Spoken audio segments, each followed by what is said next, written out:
Hello friends, good evening to all of you and welcome to कर्स study point. तो आइए discuss करते हैं आज के कुछ मोस्ट इंपोर्टेंट प्रश्नों को। प्रश्न देखते हैं। इतिहास में पहली बार देश से बाहर किस देश में भारतीय प्रौद्योगिकी संस्थान IIT की स्थापना की जाएगी?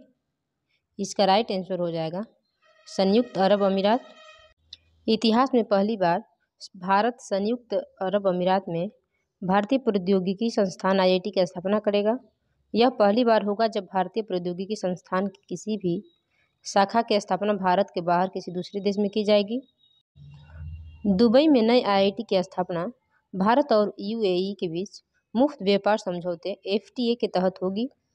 इस आर्थिक भागीदारी के तहत दोनों देश सांस्कृतिक परियोजनाओं, सांस्कृतिक आदान प्रदान और प्रदर्शनियों को बढ़ावा देंगे। नेक्स्ट क्वेश्चन देखते हैं। महात्मा गांधी राष्ट्रीय ग्रामीण रोजगार गारंटी अधिनियम के लिए लोकपाल ऐप को किसने लॉन्च किया है?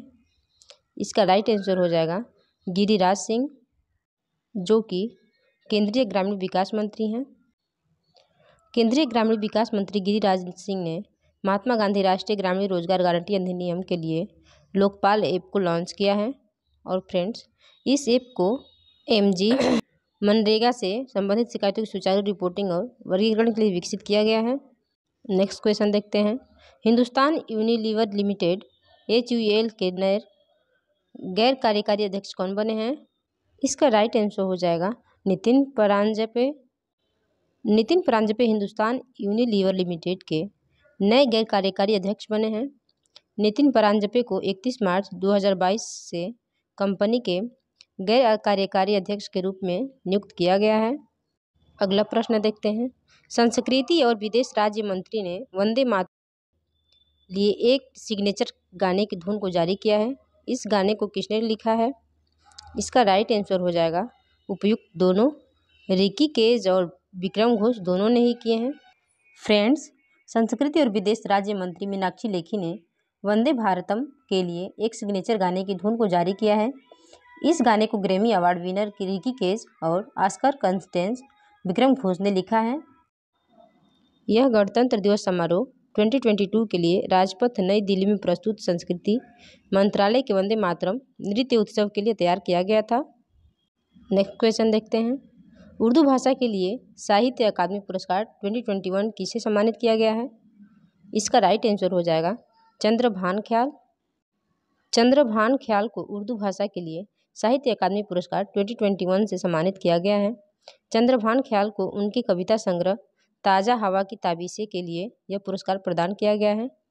और फ्रेंड्स, आपको बता दें कि साहित्य अकादमी पुरस्कार का उद्देश्य भारतीय भाषाओं को प्रोत्साहन करना है, जिससे और भी लोग इससे प्रभावित हो साहित्य में महत्वपूर्ण योगदान करने वाले साहित्यकारों को उनके अद्भुत लेख के लिए यह सम्मान दिया जाता है।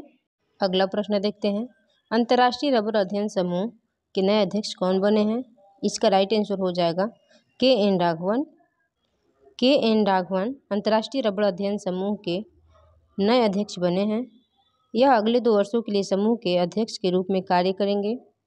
KN राघवन कोटे डी डाइवर का स्थान लेंगे। और फ्रेंड्स, अंतर्राष्ट्रीय रबर अध्ययन IRSG प्राकृतिक और सिंथेटिक रबर उत्पादक और उपभोग करने वाले देशों का एक संगठन है। इसका स्थापना 1944 को हुआ था और इसका मुख्यालय सिंगापुर में है। इसके महासचिव सल्वाटोर पिनीचोटो हैं। नेक्स्ट क्वेश्चन देखते हैं। केंद्रीय उत्पाद शुल्क दिवस 2022 कब मनाया गया है? इसका राइट आंसर हो जाएगा 24 फरवरी को। केंद्रीय उत्पाद शुल्क दिवस 24 फरवरी को मनाया जाता है। 24 फरवरी 1944 को केंद्रीय उत्पाद शुल्क और नमक कानून को बनाया गया था। इसे याद रखने के लिए हर वर्ष 24 फरवरी को यह मनाया जाता है।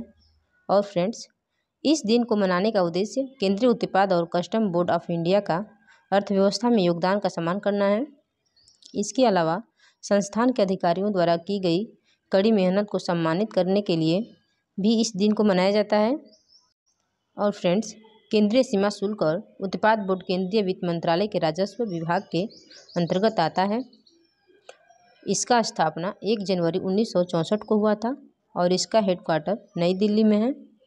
इसके अध्यक्ष विवेक जौहरी हैं। अगला प्रश्न देखते हैं। केंद्रीय मंत्री सर्बानंद सोनोवाल ने ड्रेजिंग संग्रहालय का उद्घाटन कहाँ किया है? इसका राइट आंसर हो जाएगा विशाखापट्टनम, आंध्र प्रदेश में। केंद्रीय मंत्री सर्बानंद सोनोवाल ने ड्रेजिंग संग्रहालय का उद्घाटन विशाखापट्टनम के dredging corporation of India DCI परिसर में किया गया है। ड्रेजिंग कॉरपोरेशन ऑफ इंडिया की स्थापना की 45वीं वर्षगांठ के अवसर पर इसका उद्घाटन किया गया है। और फ्रेंड्स, इस संग्रहालय में विभिन्न प्रकार के ड्रेजर, पुरानी तस्वीरें और ड्रेजिंग के ऐतिहासिक मॉडल प्रदर्शित किए गए हैं। ड्रेजिंग कॉरपोरेशन ऑफ इंडिया यह भारत की अग्रणी ड्रेजिंग कंपनी है। इसका उद्देश्य ड्रेजिंग और रिक्लेमेशन, समुद्री निर्माण और समुद्री सेवाओं आदि के क्षेत्र में सेवाएं प्रदान करना है। नेक्स्ट क्वेश्चन देखते हैं। बहुराष्ट्र वायु अभ्यास एक्सरसाइज कोबरा वॉरियर 22 का आयोजन कहाँ किया जाएगा? इसका राइट आंसर हो जाएगा वेलिंगटन, यूनाइटेड किंगडम में। बहुराष्ट्र वायु अभ्यास एक्सरसाइज कोबरा वॉरियर 2020 का आयोजन वेलिंगटन में किया जाएगा।